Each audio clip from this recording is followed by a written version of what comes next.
അകത്ത് പ്രകാശമുള്ളവനാണ് ഭാരതീയൻ. സ്തോത്രം.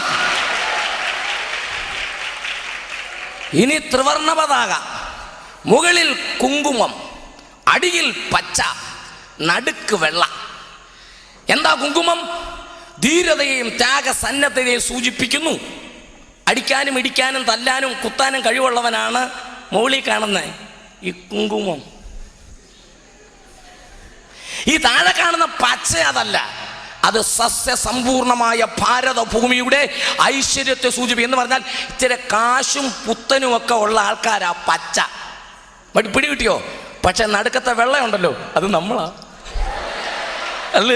മനസ്സിലായവർക്ക് ആ ദൈവത്തെ സ്തുതിക്കുന്നു. വെള്ള നടുക്ക് വന്നതിനാൽ ദൈവത്തെ വാഴ്ത്തുകയാണ്. ദേശീയ പതാകയുടെ നടുക്ക് വെള്ള കൊണ്ടുവന്ന എന്റെ ദൈവത്തിന് സ്തോത്രം.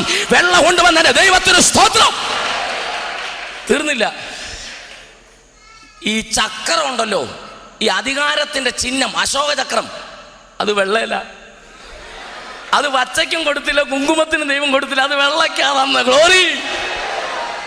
ഇനി കേൾക്കണോ? അശോക ചക്രം എന്നാ അതിന്റെ പേര്. ശോകം ദുഃഖം, അശോകം ദുഃഖം മാറുമെന്ന്. അപ്പോൾ ദുഃഖം മാറണം.